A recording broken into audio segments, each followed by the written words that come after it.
सभी लोग हमेशा की तरह आज भी इस बात पर विचार करने के लिए एक साथ बैठे हैं कि हमारे जीवन में हम ऐसा क्या करें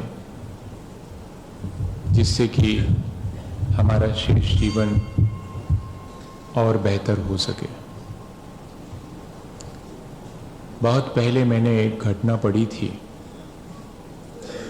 एक बार एक व्यक्ति ट्रेन में सफ़र करने अपना सामान लेकर के चढ़ा। उसके पास अपनी खुद की एक टिकट थी और सामान की एक पोटली थी जिसको कि उसने अपने सर पर उठा रखा था। और वो जब ट्रेन में घुसा तो चूंकि उसकी टिकट पर उसका अपना नंबर था तो उसकी सीट तो उसको खाली मिल गई। वो अपनी सीट पे जाकर के बैठ गया, लेकिन उसने अपनी पोटली नीचे नहीं रखी, सिर पे ही रखे रहा। लोगों ने कहा कि तुम अपनी पोटली नीचे रख लो। उसने कहा नहीं, ठीक है। तो शायद लोगों को लगा कि थोड़ा बहुत हो सकता है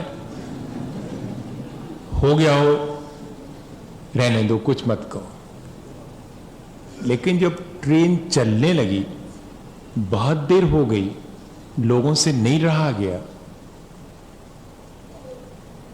तो लोगों ने फिर कहा कि भैया ट्रेन में तो बहुत जगह है और तुम सीट पर बैठे हो, नीचे अपनी पोटली रख सकते हो। उसने कहा तुम लोग नाहक परेशान मत हो और मेरा खर्चा मत बढ़वाओ। क्या मतलब? तुम लोग नाहक मेरी परेशानी देख करके परेशान मत हो और मेरा खर्चा मत बढ़वाओ। लोगों ने कहा कि इसमें क्या खर्चे की बात है? तो उसने कहा सुनो, मेरे पास एक ही टिकट है, मैंने इसका कोई टिकट तो लिया नहीं। अब जब मैंने उसका टिकट नहीं लिया तो मैं ट्रेन में रख कैसे सकता हूं? देखना, मजा देखना। अब लोगों को लॉजिक तो लॉजिक था कि ठीक है, हमने टिकट नहीं लिया है इसलिए हम ट्रेन में नहीं रख सकते हैं, लेकिन आप खुद ट्रेन में बैठे हो, सिर पर रखे हैं, तो बोझा तो ट्रेन में ज्यों का त्यों। ये एक बहुत छोटी सी घटना है, सीधी सीधी समझ में नहीं आती, लेकिन हम अगर गौर से देखें तो हम भी यही कर रहे हैं। हम सारी दुनिया का बोझा अपने सिर पर रखकर अपनी यात्रा कर रहे हैं। बोझा किस तरह का? मैं जैसे कि सारे संसार को चलाता हूं, संसार को नहीं तो कम से कम अपनी फैमिली को तो मैं ही चला रहा हूं। ये जो कर्तापने का बोझा है वो कमती नहीं है, वो भी हम इसी तरह से अपने सिर पर लिए हुए हैं कि मैं करता हूं, इस दुनिया को मैं चला रहा हूं, या कि अपनी फैमिली को मैं चला रहा हूं।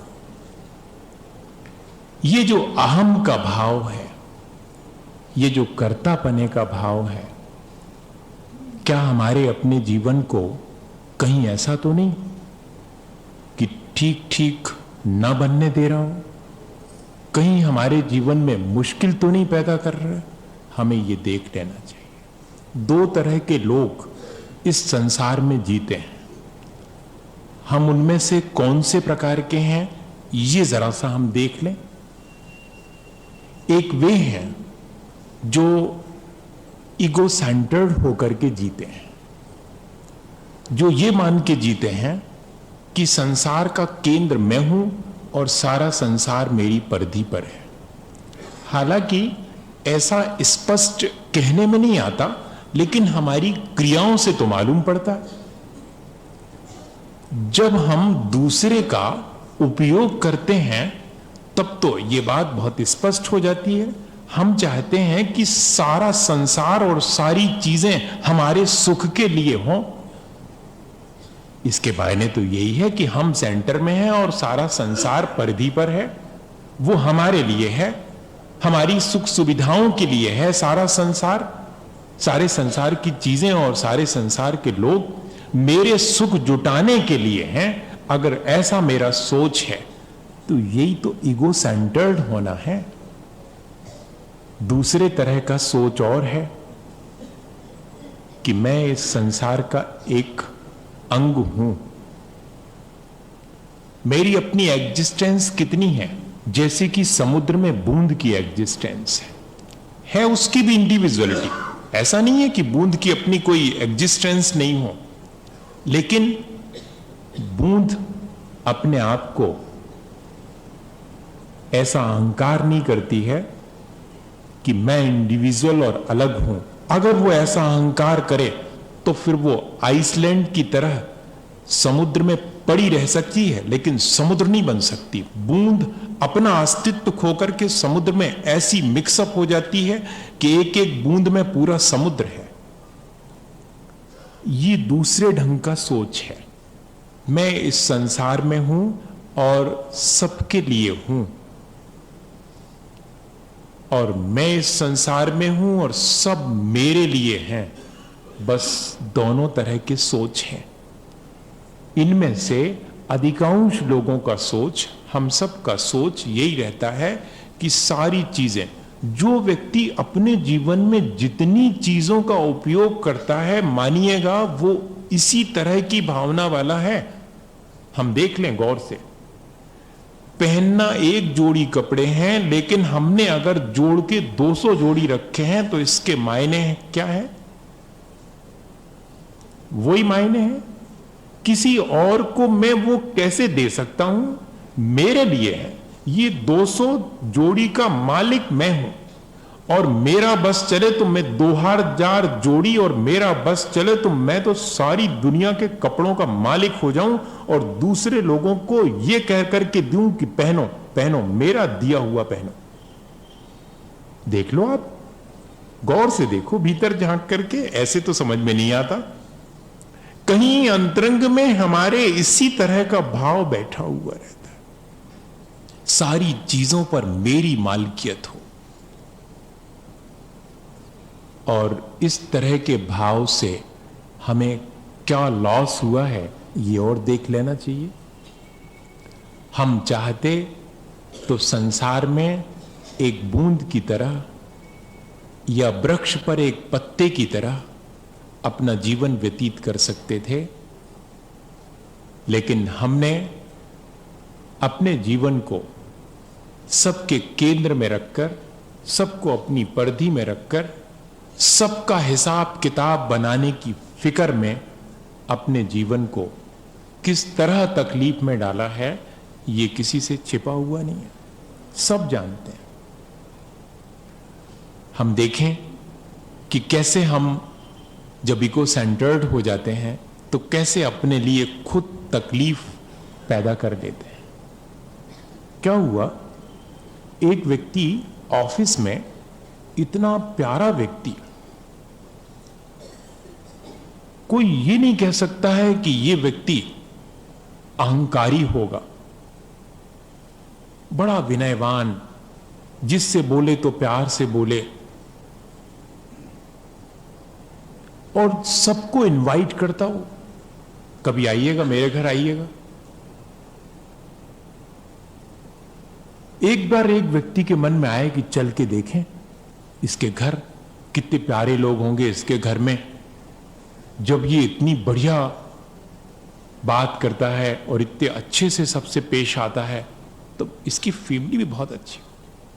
पहुंचा वो घर पे, तो जैसे ही दरवाजे खुले तो जनाब का चेहरा बिल्कुल सख्त, चेहरे पर कोई मुस्कुराहट ही नहीं, गायब। जबकि इतने गर्म जोशी से मिलता था वो ऑफिस में कि बस देखते ही बनता था। और यहां तो उसने ये तक नहीं कहा कि आओ, बस दरवाजा खोल दिया और ऐसे खड़ा है, सपाट चेहरा, चेहरे पर कोई भाव ही नहीं है, कोई वार्म हार्टेड बालकनी नहीं है। उसने कहा खैर ठीक है, आप घर पे आए हैं, हो सकता तबीयत ठीक नहीं। पूछा कैसी है तबीयत? सब बढ़िया है, आ जाओ आ जाओ, भीतर आ जाओ। ऐसे जैसे कि कोई बहुत मुश्किल में हो वो, जैसे अपन किसी को नहीं कहते कि चुपचाप आ जाओ, चुपचाप इधर भीतर, ऐसे उसने कहा। ऐसा हो जाता है, रिसेप्टिविटी गायब हो जाती है जहां ईगो आता है, एग्रेसिवनेस वहां आ जाती है जहां ईगो आता है। ये दो चीजें अपन देख रहे हैं और हम लोगों के भीतर यही हुआ है। हमारा इतना बड़ा लॉस हुआ है, जहां हम ईगो सेंटर हुए हैं वहां हमारी रिसेप्टिविटी खत्म हो गई है। अब हम किसी से कुछ भी ग्रहण नहीं करना चाहते, अब हम सब कुछ हैं ये मान करके संतुष्ट हैं। और ऐसा ही है उसके साथ भी यही स्थिति। भीतर ले जाता है, बिठा देता है, उतने में वो देखता है कि उसका नौकर आ रहा है। नौकर के सामने तो और ज्यादा बिल्कुल शक्त हो गया वो। अब थोड़ी देर में बेटा आया, बेटे को भी उसने हिराकत की नजर से देखा। बड़ा आश्चर्य हुआ, उसने तो ये सोच रहा था कि ये अपने बेटे से तो कम से कम प्यार करेगा, ये अपने नौकर से तो करता ही होगा। जब यहाँ ऑफिस में इतना बढ़िया सबसे बात करता है तो नौकर भी इसका अच्छे से वहां रहता होगा, लेकिन यहाँ तो कुछ और ही तमाशा है। और फिर उसने देखा कि जीवन साथी ने भीतर से आवाज दी, तब भी इसने ढंग से नहीं बोला, बड़े कठोर शब्दों में जवाब दिया। अब तो ये बहुत मुश्किल में पड़ा। इसने कहा चलना चाहिए, लगता है अपन गड़बड़ आ गए। वापिस लौटने लगा तो दरवाजे पर बाहर थोड़ी दूर 10 कदम आकर के, 10 कदम बाहर तक आकर के वो भेजने आया। तो इसको थोड़ी जान में जान आई कि लगता तो है कि कुछ है अभी बाकी। तो उसने 10 कदम आने के बाद कहा कि सुनो, तुम ऑफिस वाले जितने प्यारे व्यक्ति हो उतने घर में तो नहीं लगे, मुझे क्षमा करना। उसने कहा सुनो, ये घर का मामला है और अपन 10 कदम आगे आ गए, इसलिए मैं कह सकता हूं घर में तो ऐसा ही रहना पड़ता है। क्यों? घर में अगर मैं मुस्कुरा दूं ना, तो वो जो नौकर है मुझे मुस्कुराता देखकर कहेगा कि मालिक बहुत दिन से पगार नहीं बढ़ाई, पगार बढ़ा दो। इसलिए जरा सावधान रहना पड़ता। और अगर बेटे के सामने अगर मुस्कुरा दिया तो पॉकेट में हाथ डालेगा, जेब खर्च मांगेगा वो, इसलिए बहुत संभल के रहना पड़ता। और जीवन साथी के सामने मुस्कुरा दिया तब तो बहुत मुश्किल है, कौन सी चीज मांग बैठेंगी, कहां नहीं जा सकता। इसलिए जरा संभल के रहना पड़ता। देख रहे हैं आप, यानी हम अपने जीवन को खुद अपने हाथ से नष्ट कर रहे हैं, अपनी क्वालिटीज को, और एग्रेसिव हो रहे हैं सिर्फ काहे के लिए? अपने अहम को विस्तार देने के लिए। सब मेरे हिसाब से चले, मेरा नौकर, मेरा बेटा, मेरी जीवन साथी, सब मेरे हिसाब से, पूरे फैमिली का मैं सेंटर हूं। तब फिर मेरा अपना बिहेवियर कैसा मैंने बना लिया है? एग्रेसिव, जिसमें सिर्फ कांटे कांटे हैं, जिसमें कहीं कोई फूल नहीं है, जिसमें कहीं कोई ग्राहकता नहीं है, सिर्फ आक्रामक रुख है। हम अपने जीवन में झांक के देखें, जहां जहां हम आक्रामक हैं वहां वहां हमारा मानिएगा अहंकार है, और जहां जहां हम ग्राहक हैं, जहां जहां हम रिसेप्टिव हैं, वहां मानिएगा कि हां हम कहीं अपने जीवन में विनयवान हैं, जो कि हमारी अपनी क्वालिटी है। और यदि हम अपनी ये क्वालिटी ज्यादा डेवलप करें, रिसेप्टिविटी हमारी बढ़ती चली जाए, तो हमारी गुणवत्ता भी बढ़ती चली जाएगी। आज हम बहुत अच्छे तो होना चाहते हैं, बहुत गुणवान तो होना चाहते हैं, लेकिन हमारे गुणों को जो हमारे भीतर हैं और हमारे भीतर आ सकते हैं, उनको ढकने वाली चीज अगर हम अपने भीतर बनाए रखेंगे, जिसे हम अहंकार कहते हैं, तब तो फिर संभव ही नहीं है कि हमारे जीवन में हम वो सब चीजें जो हम चाहते हैं हमारे जीवन में हों, वो हम ला ही नहीं सकते। हम अपने जीवन में गुणों को तब ला सकते हैं जबकि हम विनयवान हो। लो प्रेशर एरिया बनता है तब रेनफॉल होता है। वर्षा कहां होती है? जहां लो प्रेशर एरिया बनता है। गर्मी बढ़ती है, हवाएं ऊपर उठना शुरू होती हैं, लो प्रेशर एरिया क्रिएट होता है, साइंस का यही कहना हो, फिर बाद में रेनफॉल होता है। और आज क्यों ये मुश्किल है हमारे साथ? ना वहां पानी है और ना भीतर गीलापन है, भीतर भी भीगापन नहीं है, भीतर भी कहीं कोई कहना चाहिए तरावट नहीं है, भीतर भी वही घटाटोप मची हुई है जो कि बाहर है। जब तक प्रेशर लो ना हो, अहंकार हमारे प्रेशर को बढ़ाता है, हमारे दबाव को बढ़ाता है, विनय हमारे प्रेशर को कम करती है। बहुत सीधा सा हिसाब। जितनी गुणवत्ता हमारे भीतर बढ़ती है वो सब अहम शून्य होने पर बढ़ती है। जितना जितना हम अहम शून्य होंगे, जितना अहम का दबाव हमारे भीतर कम होगा, उतनी गुणवत्ता बढ़ेगी, उतनी विशुद्धि बढ़ेगी। और आज ये चीज कम होती जा रही, चाहे शिक्षा के क्षेत्र में हो, चाहे धर्म के क्षेत्र में हो। जरा जरा सी चीजों में, दोनों भौतिक उपलब्धियों में भी अहंकार बढ़ रहा है, इधर धार्मिक उपलब्धियों को लेकर के भी अहंकार बढ़ ही रहा है। जबकि होना यह चाहिए था कि हमारी स्थिति धीरे धीरे अहम शून्य होते चली जानी चाहिए। कौन व्यक्ति है जो कि अहंकार को पसंद करे? कोई पसंद नहीं करता, लेकिन कोई उसे छोड़ना भी नहीं चाहता। ऐसा लगता है कि जैसे दूसरे के सामने हम एग्रेसिव नहीं होंगे तो हम तो बहुत छोटे हो जाएंगे, हम अपना टेरर क्रिएट करके नहीं रखेंगे तो हम तो बहुत छोटे हो जाएंगे। यानी हम अपने भीतर खुद डिस्क्वालिटीज बनाते चले जाएं इस वजह से कि हमारा अपना सिक्का चले। भैया ऐसा तो किसी का भी नहीं चला, अहंकार तो भरत चक्रवर्ती का भी नहीं चला। वृषभगिरी पर नाम लिखने गए थे, उसके पहले सैकड़ों और हजारों वहां लिखे थे, तब दूसरे का मिटा के अपना लिखना पड़ा था। ये बात सब जानते हैं, लेकिन जीवन में क्यों नहीं आ पाती ये बात? क्यों हम अपना नाम हर जगह लिखवाना चाहते हैं, अपना फोटो हर जगह लगवाना चाहते हैं? एक एक कॉलम पर अगर हमने एक जरा सा डोनेशन दिया है तो उस कॉलम पर हमारा नाम, जबकि हमारे सिवाय हमारा नाम कोई नहीं जानता। हम ही आएंगे और उस कॉलम पर अपना नाम पढ़ करके गदगद हो लेंगे, बाकी तो किसी को मालूम नहीं कि फलाने चंद जी कौन से होंगे। कोई ऐसे बहुत सारे लोग होते हैं एक ही नाम के, लेकिन इसके बाद भी ये बात जाती नहीं है। दूसरे का अहंकार हमें पसंद नहीं है और हम खुद अहम शून्य होना नहीं चाहते, दूसरे को अहम शून्य बनाना चाहते हैं। एक व्यक्ति दूसरे के घर पहुंचा, उसने दरवाजा खोला और कहा कि आइए, जबकि ये सोच के गया था कि मेरा तो वहां बहुत स्वागत होगा, लेकिन उन्होंने तो कुछ भी नहीं कहा। और जब कुछ भी नहीं कहा तो अहंकार को तो बहुत चोट लगती है अगर कुछ नहीं कहा जाए तो। हां, तो उसने कहा कि आप मुझे पहचाने? हां, पहचान गया मैं। फिर भी ऐसा कह दिया? नहीं, मुझे लगता है कि आप मुझे ठीक से नहीं पहचाने, हम फलाने के। हां ठीक है, अब तो और मुश्किल हो गई।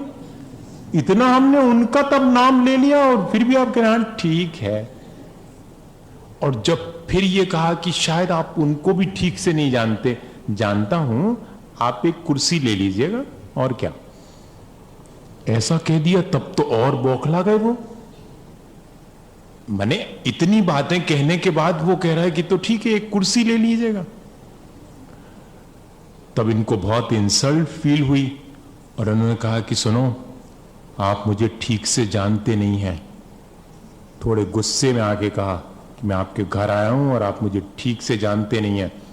तो मालूम उस जिस व्यक्ति ने घर में उसके आया था, उसने कहा you can take 2 chairs please, sit down. 2 ले लो, लेकिन सिर पे मत बैठो। हमारे घर आए हो, घर में तो हम ही बड़े हैं, आप कितने ही बड़े रहे हो। क्या मतलब? यही है हम सबके साथ भी। ये तो एक उदाहरण है। व्यक्ति हमेशा ये चाहता है कि वो औरों की अपेक्षा बड़ा हो। हम सबके साथ भी यही है। दूसरा हमसे बड़ा हो ये हमें सहन नहीं होता, और हम दूसरे से बड़े हों ये दूसरे को सहन नहीं होता। बताइए कोऑर्डिनेशन बनेगा? नहीं बनेगा। और ये हो रहा है, सब दूर यही हो रहा। हम दूसरे को अपने से छोटा करने में लगे हैं, अपने को बड़ा करने में नहीं लगे हैं। हर आदमी अगर दूसरे को छोटा करने में लगा हो तो बताइए कोई बड़ा हो सकेगा? जो आपसे झुककर मिला होगा, मानिए वो आपसे बड़ा रहा होगा। लेकिन बहुत सीधी सीधी सी चीज होने पर भी जल्दी से हमारे समझ में आती नहीं है। दुर्योधन के समझ में भी नहीं आई थी। पहुंच गए थे दुर्योधन श्री कृष्ण के पास, जबकि ये तय हो गया था कि अब तो लड़ाई होगी ही, अब कोई चांसेस नहीं है। संधि वार्ता के लिए भी श्री कृष्ण आकर के वापस लौट गए थे, मंजूर नहीं किया था। तब लड़ाई तय है, और अब अपने अपने लोगों को ढूंढो, अपने पक्ष में कौन लड़ेगा। और श्री कृष्ण ने भी घोषणा की थी कि मैं भी जो मदद चाहेगा उसे मदद दूंगा। और पहुंचे दुर्योधन तो कहां जाकर के बैठे थे? सिर के पास। अहंकार हमेशा सिर पे ही चढ़ करके बोलता है, दूसरे के भी और अपने भी। रिसेप्टिव तो हो ही नहीं सकता। अहंकार में रिसेप्टिविटी हमारी गायब होती, गुणवत्ता हमारी धीरे धीरे नष्ट होती। श्रेष्ठ नहीं होने के बाद हमें अपने श्रेष्ठ होने का भ्रम हो जाता है, और जिस व्यक्ति को अपनी श्रेष्ठता का भ्रम हो जाए उससे ज्यादा अश्रेष्ठ कोई नहीं होता, और उसके श्रेष्ठ होने के सारे चांसेस खत्म हो जाते हैं, क्योंकि हम पहले से ही मान के बैठे हुए हैं कि हम श्रेष्ठ हैं। अब श्रेष्ठ होने के कोई चांसेस ही नहीं। दुर्योधन सिर के पास बैठे हैं, और उनके 2-5 मिनट के बाद, यह समझिएगा कि जस्ट उनके आने के बाद कौन पहुंचा था? अर्जुन पहुंचे थे। वो कहां जाके बैठे थे सबको मालूम, चरणों में जाके बैठे थे। ये बहुत बड़ा प्रतीक है। भले ये घटना ठीक ऐसी घटित हुई हो ना न हुई हो, हमारे जीवन में रोज घटित होती है। रोज, वो तो किसी एक दिन घटित हुई होगी, हमारे जीवन में रोज घटित होती है। कभी किसी से भी हमें कुछ सीखना हो, जबकि सारी दुनिया से हम सीख सकते हैं। एक छोटे से बच्चे भी से सीख सकते हैं, एक छोटे से पौधे से सीख सकते हैं, उगते हुए सूरज से सीख सकते हैं। दुनिया में सीखना अगर चाहें तो सबसे सीख सकते हैं, लेकिन झुक करके ही सीखा जा सकता है, किसी के चरणों में बैठ के सीखा जा सकता है। आज वो चीज हमारे जीवन से गायब हो गई। हम चाहते हैं बहुत अच्छा होना, लेकिन अच्छे लोगों के संपर्क में हम अच्छे होंगे, और अच्छे लोगों के चरणों में बैठ के हम अच्छे होंगे। हम अपने माता पिता से भी कुछ सीख सकते हैं, लेकिन उनके चरणों में बैठ करके वो हमसे नहीं होगा। हम अपने नौकर से भी कुछ सीख सकते हैं, और ये उसके चरणों में बैठ करके उसको अपने चरणों में बिठा करके मजबूर करेंगे कुछ सिखाने के लिए, अगर उसको कुछ आता होगा तो। ऐसा ही हम सब के साथ हमेशा से हो रहा है। हमें इस पे जरूर विचार करना चाहिए। और कुछ भी नहीं कह रहा हूं मैं, कोई कमेंट नहीं कर रहा हूं। हम सब एक विचार कर रहे हैं कि कहीं हमारे भीतर अगर इस तरह की चीज आ गई है, आ तो गई है, उसे हमें निकाल देना चाहिए। हमें अपने भीतर थोड़े से झुकने की आदत डालनी चाहिए, और झुकने की आदत हम डाल सकते हैं कब? जबकि हमें ये महसूस होने लगे कि हमारे अपने जीने में बहुत सारे लोगों का हाथ है। हम हमेशा थैंक्सफुल रहें उन सब के लिए जिनका कि हाथ हमारे जीने में है। ये जो सांस हम ले रहे हैं, उस सांस के लेने में भी बहुत लोगों का हाथ है। मुझे हमेशा मालूम लगता है जिन्होंने ये बनाया होगा, जिसके नीचे बैठकर हम शांति से धर्म ध्यान कर रहे हैं, कभी उनको धन्यवाद देने का, कभी उनके उपकार मानने का हमारे मन में भाव आया? कभी नहीं आता।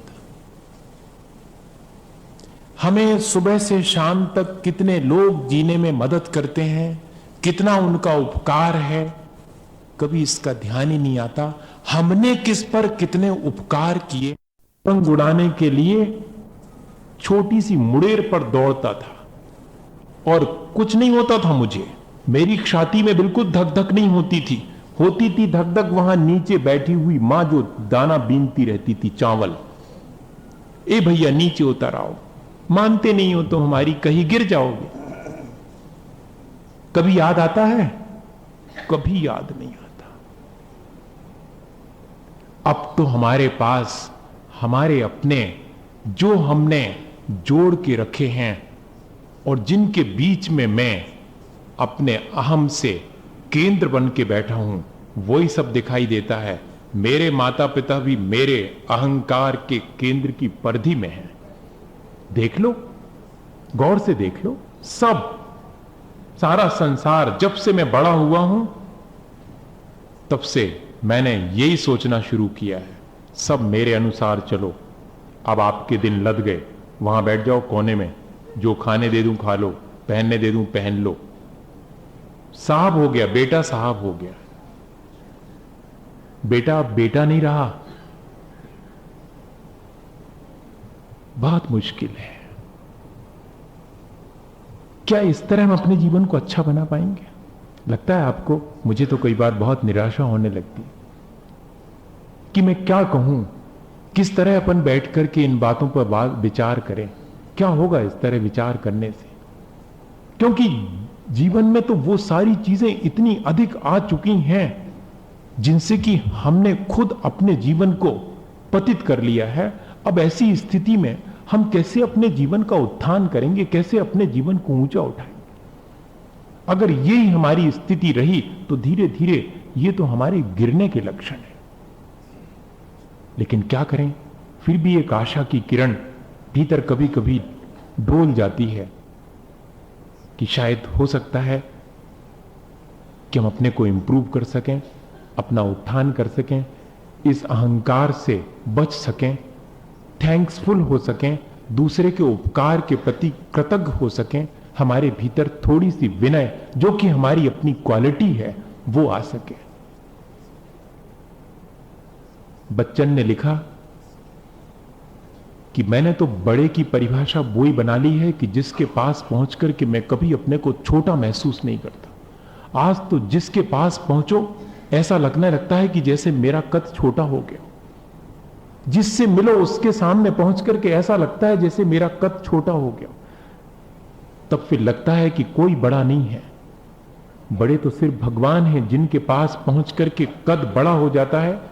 ये ललक भीतर आ जाती है कि ये सिर्फ एक व्यक्ति है जो ये कहता है कि मेरे जैसे हो सकते हो, तुम मेरे मातहत रहो, ये नहीं कहता। यहां तो सारी दुनिया जिसके पास पहुंचो वो कहती है कि मेरे मातहत होके रहो, मेरे जैसे तुम हो कैसे सकते हो? जब नेपोलियन बोनापार्ट अपनी सेना के बीच में बहुत स्टूडियस था, उसने अपनी बहुत बड़ी लाइब्रेरी बना के रखी थी और उस लाइब्रेरी में से उसको एक बहुत ऊंची जगह पर रखी हुई किताब चाहिए थी। तो वो नहीं पा रहा था, तो उसका एक जो ऊंचा सैनिक था उसने कहा कि I am only higher in your army, मैं हूं सिर्फ ऊंचा तुम्हारी आर्मी में, मैं मदद करूं? तो मदद तो दूर की बात, नेपोलियन ने कहा कि you are only longer in my army not higher, तुम सिर्फ लंबे हो ये कहो, ऊंचे नहीं, ऊंचा तो मैं हूं। इस मानसिकता से क्या मालूम पड़ता है, हम सबके साथ भी यही मानसिकता जुड़ गई है। जब भी कोई हमारे निकट आता है, क्या वो हमारे निकट आके ये फील कर पाता है कि मैं भी बड़ा हो गया हूं? हम व्यक्ति के साथ इस तरह व्यवहार करें कि उसका कद छोटा ना हो, बल्कि उसका सम्मान और अधिक बढ़ने लगे, अहंकार बढ़ने लगे, ये नहीं कह रहा हूं। ऐसा नेचर हम अपने भीतर डेवलप कर सकते हैं क्या? कर सकते हैं। सिर्फ एक ही चीज अगर हमारे भीतर आ जाए, कृतज्ञता का भाव हमारे भीतर आ जाए, यदि हम दूसरों के दिन भर के उपकारों को ध्यान में लाना शुरू कर दें। वैसे तो जीवन में बहुत सारे ऐसे नियम हैं जिनको हम अपने जीवन में शामिल कर लें तो हमारा जीवन बहुत ऊंचा हो सकता, लेकिन एक ही नियम अपने जीवन में शामिल कर लें, और बहुत से नियम आपने लिए होंगे। आज एक छोटा सा नियम कि सुबह उठेंगे और याद करेंगे कि सूरज ने मुझे रोशनी दी है, कितना उपकार, धन्यवाद। क्या कभी धन्यवाद देने के लिए ऐसा मन बनेगा? सुबह से आंख खुल गई, धन्यवाद। रास्ते से चले जा रहे हैं और वहां लग गई है पत्थर की ठोकर और फिर भी दे रहे हैं धन्यवाद। ऐसा संभव है? यहां तो दूसरा कोई उपकार करता है तब भी धन्यवाद देने का नहीं मन होता, और एक व्यक्ति है जिसको कि ठोकर लग जाने के बाद भी उसके मुंह से निकलता धन्यवाद, ईश्वर को ऊपर हाथ जोड़ करके कहता कि धन्यवाद। वहां कोई बैठा नहीं है, लेकिन हमको तो धन्यवाद देना है। तो लोग पूछते हैं कि इतनी चोट लगने के बाद धन्यवाद, वो कहता कि इससे ज्यादा लग सकती थी, कम में काम निकट गया, इस बात के लिए धन्यवाद, इस बात के लिए धन्यवाद। क्या ऐसी मानसिकता हमारी नहीं बन सकती? बन सकती है, बनाएं तो हम बन सकती है। पहले तो इतना ही कर लें कि दिन भर में जिनका हमारे ऊपर उपकार है उनको हम धन्यवाद दे सकें। भोजन करने बैठे हैं, क्या धन्यवाद से मन भर जाता है? मां के प्रति या जिसने फूड हैंडल किया उसके प्रति? कभी नहीं भरता धन्यवाद से मन। मन तो उस भोजन से भी नहीं भरता, मन तो इस बात से भरता है कि ये ऐसी बनी है और ये ऐसी नहीं बनी है, और वहां होटल में इससे अच्छा बनता है। मन तो इससे भरता है, मन इससे नहीं भरता। भैया, मैं तो इसी तरह की बात जानता हूं। पूजा पाठ तो सब कर लेते हैं, अभिषेक भी बहुत लोग करते हैं, स्वाध्याय भी बहुत लोग करते हैं, करते होंगे, जिंदगी निकल गई। लेकिन ये जो काम करने का था वो अभी तक अपन नहीं कर पाए हैं। वो काम अपन ने करे हैं, सो बहुत धन्यवाद, पीठ अपने हाथ से थपथपाओ। लेकिन अभी ये काम करना भी बाकी है। जीवन को इस तरह से व्यवस्थित करने का काम भी करना जरूरी है। दूसरों के उपकार को कदम कदम पर, ये बाजोटा जिसने बिछाया है आते ही साथ सबसे पहले, मैं अपनी प्रशंसा नहीं कर रहा हूं, पर आपको सिर्फ एक सलाह दे रहा हूं कि ऐसा हो सकता है। ये बाजोटा जिसने बिछाया है, ये पाटा जिसने लगाया है, आपको शायद नहीं मालूम, मेरा इस पर बैठने के बाद जी कितना भर आता है ये मैं जानता हूं। जब आप मुझे ताली बजा करके और गा करके और अपने यहां पर प्रवेश करके ला रहे थे, तब मेरा मन कितना भर आया था ये मैं जानता हूं। क्या कभी इसी तरह हमारा मन भर आता है छोटी छोटी चीजों के लिए कि लोग मेरे लिए कितना कर रहे हैं, कितनी गुड विशेस दे रहे हैं सुबह से शाम तक, आप स्वस्थ रहें, प्रसन्न रहें, आपको कोई तकलीफ ना हो। इससे ज्यादा कोई उपकार हो सकता किसी का? कुछ भी नहीं दिया किसी ने, दिखने वाली कोई चीज नहीं दी, लेकिन नई दिखने वाली चीजें लोग कितनी दे रहे हैं। आप अगर थोड़ा सा इधर जगह आपको कम पड़ रही है और ऐसा खिसक गए हैं, मानिएगा कि दूसरे को आपके प्रति कृतज्ञ होना चाहिए। उन्हीं क्षणों में कृतज्ञता से भर जाना चाहिए था, होना तो ये चाहिए था मन में कि अरे मेरे लिए आप खिसक गए। लेकिन ये होता ही नहीं है, सामने वालों को कहना पड़ता है कि खिसको जी, और ठीक इस अधिकार से कि जैसे मेरी जगह हो, तुमने कोई मेरे ऊपर उपकार नहीं किया, वो तो मुझे बैठ नहीं था, तुम ज्यादा जगह में बैठ गए। कितना मुश्किल है इतनी छोटी सी चीज। मैं बहुत बड़ी बड़ी चीज नहीं कह रहा हूं, यहीं पर हम देख लें, क्या इतना हम कर पाते हैं? दर्शन कर रहे हैं और कोई और आ जावे तो हम थोड़ा सा खिसक जाते हैं क्या? और हमारे खिसकने पर सामने वाला पूरे उसी धन्यवाद से भर जाता है क्या? नहीं हो पाता, अभी नहीं हो पा रहा है ये। अभी तो ज्यादा से ज्यादा जगह दर्शन करने के लिए मुझे चाहिए। हटो वहां पर, बाजू से खड़े रहो, हम यहां से, हाँ हम दर्शन कर रहे हैं, तुम देखो हम कैसे दर्शन कर रहे हैं। नहीं भैया नहीं, हम धर्म के क्षेत्र में चाहे कर्म के क्षेत्र में सब जगह लिखा तो है कि 10 भी मुंडानम, अकेले केशों का मुंडन कर लेना मुंडन नहीं है, हाथ पैर का मुंडन और 5 इंद्रियों का मुंडन, अपनी वचन प्रवृत्ति का मुंडन, सब चीजों का मुंडन, सब चीजों में विनय आनी चाहिए। हमारे शरीर तक में विनय, विनयवान शरीर अलग मालूम दिखाई पड़ने लगता है, किसी को कहने की आवश्यकता नहीं। विनयवान वाणी अलग दिखाई पड़ती है, विनयवान मन अलग दिखाई पड़ता है। कृतज्ञता से भरा हुआ अगर जीवन है तो आंखों में कृतज्ञता अलग दिखाई देने लगती है, कहीं छुपती नहीं है ये चीजें, चेहरे पर दिखाई देने लगती है। क्या ऐसा हम कर सकते हैं? कर सकते हैं। एक छोटी सी घटना और शायद अपना मन ऐसी कृतज्ञता से भर जाए और हमारे जीवन में ऐसा उपकार का भाव दूसरे के प्रति आ जावे तो शायद हमारा जीवन सार्थक हो जाए। इसी भावना के साथ अपन उस घटना को सुने। मेरे जीवन की कुछ थोड़ी सी घटनाएं हैं जिनको कि मैं बहुत मुश्किल से कह पाता हूं, बहुत दिन से मन बनाते बनाते आज इस घटना को आपसे कह रहा हूं। कुल गिनी चुनी 4-5 घटनाएं हैं जिनको कि वर्षों में एक आध बार कभी मन बनता है सुनाने का। क्या हुआ? एक बहुत गरीब व्यक्ति था, बहुत गरीब था, गांव में रहता था, उसका जीवन ठीक से नहीं चल पाता था।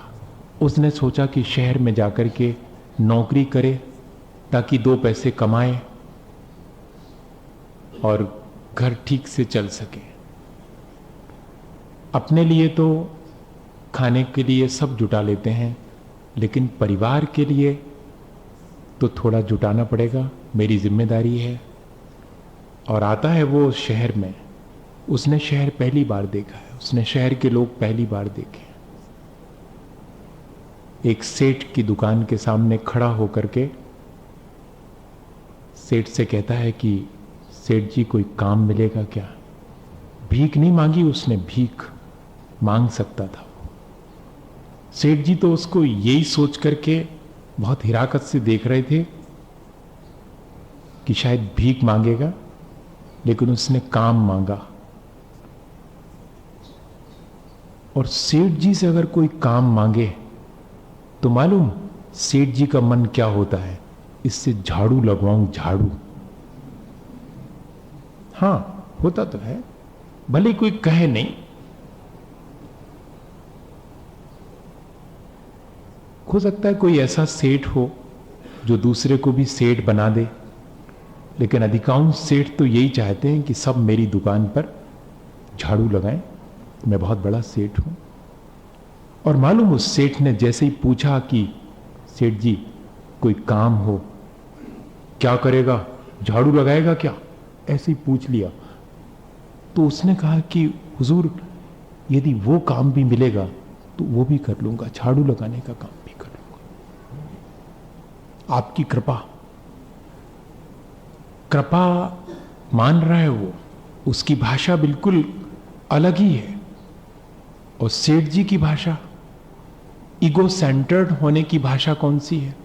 अच्छा तो झाड़ू लगाएगा, ठीक है, कितना पैसा लेगा? जो आप दे देंगे हुजूर। देखना आप कैसे रिश्ता कायम हो रहा है।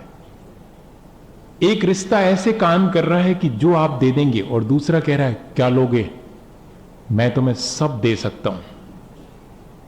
देने का अहंकार देखो और उसके मांगने की विनय देखो। क्या ऐसा है अपने जीवन में? बहुत मुश्किल है। ये तो कहानी है, कहानी को सच्चा मत मानना। ये सब नहीं होता, इन सब के दिन लद गए हैं, है ना? ये तो सिर्फ किस्सों कहानी की बातें हैं। नहीं भैया, जीवन की बातें हैं, जीवन की। ऐसे लोग भी हैं आज। और सचमुच में सेठ ने उसको अपने यहां पर झाड़ू लगाने का काम दे दिया। और मालूम क्या तय हुआ? अहंकार हमेशा तय करता है चीजों को। श्रद्धावान, विनयवान तय नहीं करता, वो तो सिर्फ जो तय हो जाता है उसे स्वीकार कर लेता है। तय क्या हुआ कि जो 2 जून का भोजन और कपड़े और रहने के लिए वो जो बाहर का दालान है वो बस, और महीने भर में इतना ही मिलेगा। झाड़ू लगाने का काम दुकान में शुरू। एक दिन झाड़ू लगाते लगाते सेठ ने देखा कि ये झाड़ू लगाने वाला जो नौकर है वो तो जो पर्चियां बाहर फेंकता है उनको पढ़ता भी है। इसका मतलब लगता है पढ़ा लिखा है। अहंकारी के सामने अगर कोई पढ़ा लिखा और सेठ जी के सामने कोई पढ़ा लिखा अगर दिखाई पड़ जाए तो सेठ जी के अहंकार को और ज्यादा ठेस पहुंचती है। हाँ, अहंकारी के सामने अगर कोई क्वालिटीज वाला व्यक्ति, कोई गुणवान व्यक्ति अगर हो तो अहंकारी के अहंकार को बहुत चोट पहुंचती। अब ये अगर पढ़ा लिखा है तब तो बहुत मुश्किल है। सुनो, कब पढ़े लिखे हो? उसने कहा हुजूर आपकी कृपा से थोड़ा बहुत हिसाब जानता हूं। अरे तुमने पहले नहीं बताया? हिसाब किताब जानते हो तो थोड़ा दुकान का हिसाब किताब, पर्ची वगैरह भी बनाने का काम शुरू करो। उसने कहा कर दूंगा हुजूर, वो भी कर दूंगा। क्या लोगे इसका? कुछ नहीं मालिक, जो आप देंगे। तो बस ठीक है, जितना भी मिलता है उतने में ही, ठीक है ना? हाँ ठीक। यही है ना, यही है अपन के साथ भी, यही है। ये तो कहानी में है, अपन के साथ भी यही, कोई बहुत बड़ी बात नहीं है। अब सेठ राजी है कि कोई हर्जा नहीं, पढ़ा लिखा है, इससे ज्यादा अपन को कोई दिक्कत नहीं होने वाली। जल्दी मान गया, ये तो दुकान का काम करेगा, हमेशा अपने मातहत ही रहेगा। और धीरे धीरे करके वो पढ़ा लिखा होने की वजह से अब काम तो उसका बढ़ना शुरू हो गया। वो तो रोकड़ बही करने लगा। लेकिन उसका कैडर तो वही झाड़ू लगाने वाला। भले ही अब झाड़ू लगाने के साथ साथ वो मुनीमगिरी का काम भी करता है, अकाउंटेंट भी बन गया है, लेकिन उसे अकाउंटेंट का कोई दर्जा नहीं है, उसे दर्जा झाड़ू लगाने वाले का ही है। हम लोगों के जीवन में भी यही है, हम सबको दर्जा वो ही देना चाहते हैं। और लेकिन थोड़ा सा परिवर्तन जरूर आया। अब उसको वो दालान वाली जगह से 2 कमरों वाली जगह जरूर मिल गई है। कोई उसके नाम से एफडी नहीं है, कोई उसको पगार नहीं मिलती है, बस 2 जून का भोजन, थोड़े कपड़े पहले से अच्छे मिलने लगे हैं, क्योंकि मुनीमी का काम करने वाला सेठ का नौकर थोड़े अच्छे कपड़े पहनने वाला होना चाहिए, इसलिए जरूरी है, वैसे नहीं, वैसे जरूरी है। क्योंकि इससे सेठ जी का स्टेटस बनता है, इसलिए उसको अच्छे कपड़े पहनना जरूरी है, इसलिए अब उसे अच्छे कपड़े पहनने मिलने लगा है। बाकी उसके प्रति अब लेकिन मजा यह है कि सेठ जी का विश्वास तो धीरे धीरे उसके प्रति बढ़ रहा है कि आदमी ईमानदार है सीधा साधा। और चाहिए भी अपन को, हर एक को ऐसे ही व्यक्ति चाहिए, ईमानदार और सीधा साधा। हम कितने ईमानदार और कितने सीधे साधे हैं? नहीं, ये नहीं, दूसरे को ईमानदार और सीधा साधा होना चाहिए। अब देखना मजा, बाकी जो लोग उसके यहां काम करते हैं उनको होने लगी ईर्ष्या। जब जब भी गुणवत्ता बढ़ती है तब तब ईर्ष्या शुरू होती है, या कि अहंकार। अहंकार है एक्टिव और ईर्ष्या है पैसिव। बहुत हिडन, बहुत छुपी हुई अहंकार की वैरायटी है ईर्ष्या। और वो होना शुरू हुई। राजा के सेठ जी के कान भरे जाना शुरू हुए। ये जो आपका मुनीम जैसा झाड़ू लगाने वाला है ना, इससे आप संभल के रहना। ऐसा ना हो कि एक दिन आपके पूरे पैसे पर ये झाड़ू लगा करके निकल जाए। बहुत खतरा पैदा हो गया। गुणवान व्यक्ति अगर अपने पास आ जावे तो अपन को अब खतरा मालूम पड़ने लगता। देखो तो बुद्धू सुद्धू सा हो चलेगा, क्योंकि उसके सामने अपना काम आसानी से, उसको अपन चीट कर सकते हैं, उसको बुद्धू बना सकते हैं। अब उसको तो कुछ भी नहीं मालूम, वो तो फिर भी अपने सेठ जी के प्रति बहुत कृतज्ञ है। सेठ जी को बहुत उपकारी मानता है अपना, कि उनकी वजह से आज मैं इस स्थिति में हूं कि जरा ठीक से भोजन कर पाता हूं, अपने बच्चों को कुछ थोड़ा बहुत भेज पाता हूं।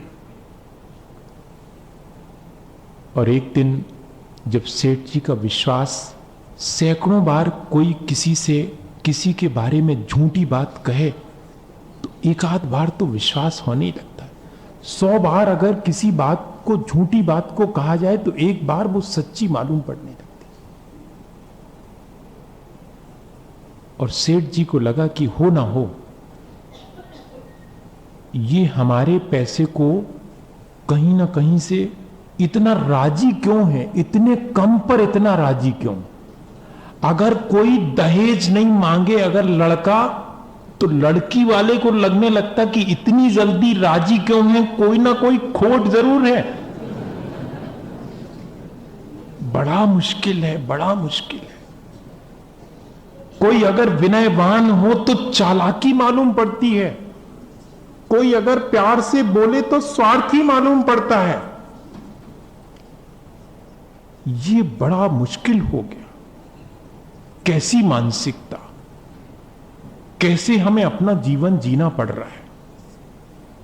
ऐसे हमने अपने जीवन को बना लिया है सबने, और सब एक दूसरे के साथ इसी तरह व्यवहार करते हुए और आराम से जी रहे हैं। धर्मात्मा मानने वाले अपने को धर्मात्मा मान रहे हैं, वैज्ञानिक अपने को वैज्ञानिक मान रहे हैं, सब अपने को बहुत ऊंचा मान रहे हैं, लेकिन जी उसी स्तर पर रहे हैं जिसकी अपन यहां बात कर रहे हैं। वही स्तर है, वही घटिया स्तर है, लेकिन लेबल बहुत सुंदर सुंदर लगे हैं सबके ऊपर। अब क्या हुआ कि लोगों ने धीरे से जाके कहा कि सुनो, 2 कमरे आपने व्यर्थ में दे रखे हैं। एक कमरे में वो सोता है, खाना बनाता है, दूसरे कमरे में सारा कुछ इकट्ठा करके रखता जा रहा है। हां, और मालूम कंफर्म हो गया है, क्योंकि जब भी वो दुकान पर आता है ना, वो जो तुम्हारा झाड़ू लगाने वाला, जिसको तुमने अब अपना हिसाब किताब भी करवाना शुरू कर दिया है, किसी भी दिन चौपट कर देगा वो हिसाब किताब, वो जब दुकान पर आता है ना तो उस वाले कमरे में जरूर जाता है, और जब दुकान से लौटता है तब भी उस कमरे में जाता है। सारा दारो मदार, सारा मामला उसी कमरे में है, वो जो तुमने एक्स्ट्रा कमरा उसको दे रखा है। और सावधान हो जाओ, कितनी जल्दी विश्वास हो जाता है। सच्ची पर उतनी जल्दी विश्वास नहीं होता, ऐसी झूठी बातों पर बहुत जल्दी विश्वास। और सेठ जी को विश्वास हो गया। लोगों ने कहा कि सुनो, मौका देख करके हमला बोलना, रंगे हाथों पकड़ेंगे। दूसरे को हम ऐसे ही रंगे हाथों पकड़ना चाहते हैं। हां, जैसे सब चोर हो ना, ऐसा लगता है सबको रंगे हाथों पकड़ेंगे। और कब, जबकि वो उस कमरे में भीतर गया और अब बस 5 मिनट बाद बाहर आके दुकान जाने वाला है, तब पहुंच गए सेठ जी उन 4 लोगों के साथ। वे 4 लोग और कोई नहीं है, हमारी अपनी कशाएं हैं, हम सेठ हैं अपने भीतर अगर देखा जाए, लेकिन जब ये चार लोग घेर लेते ना अपन को, तो अपन सेठ वेट नहीं रहते, फिर अपन पक्के संसारी हो जाते हैं। हाँ, और हो गए हैं। ले जाते हैं वो उन चारों लोग, सेठ जी खुलवाओ दरवाजा। खोलेगा नहीं, वो देख लेना, खोलेगा नहीं, जल्दी नहीं खोलेगा, सब संभाल लेगा तब खोलेगा। खटखटाया दरवाजा, खोलो। अब भीतर तो वो सक पका गया कि ऐसा तो कभी हुआ नहीं, मैं तो सिर्फ 5 मिनट भीतर रुकता हूं, और आज इन 5 मिनट में मैं जैसे ही भीतर घुसा और दरवाजा खटखटाया और लगता है सेठ जी की आवाज, और बहुत तेजी से कह रहे हैं कि दरवाजा खोलो। इसी समय खोलते क्यों नहीं, मैं दरवाजा तोड़ दूंगा। समझ गया वो कि अब मेरे गांव लौटने का समय आ गया। मेरी कृतज्ञता आज भी ज्यों की त्यों है सेठ के प्रति, लेकिन सेठ का विश्वास मेरे प्रति अब उठ गया है। बात खत्म हो गई, रिश्ता इतना ही था। और धीरे से दरवाजा उसने खोला तो ऐसे झपट के घुसे सारे लोग जैसे कि कमरे में हीरे जवाहरात भरे होंगे, खुलते ही साथ दिखने लगेंगे। लेकिन कमरे में कुछ भी नहीं था, कुछ भी नहीं था। लेकिन कुछ भी नहीं होते हुए भी एक छोटी सी संदूक जरूर रखी थी उस कॉर्नर पर।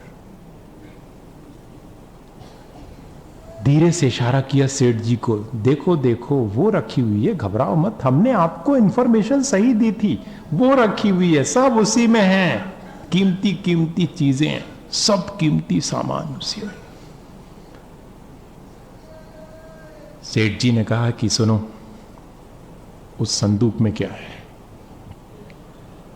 ये पूछना ही इस बात का प्रतीक है कि संदेह है, और जहां संदेह है वहां अहंकार भी है। विश्वास और कृतज्ञता और विनय, ये सब चीजें एक साथ रहती हैं, ये संदेह के साथ नहीं रहती। चाबी कहां है? चाबी लाओ।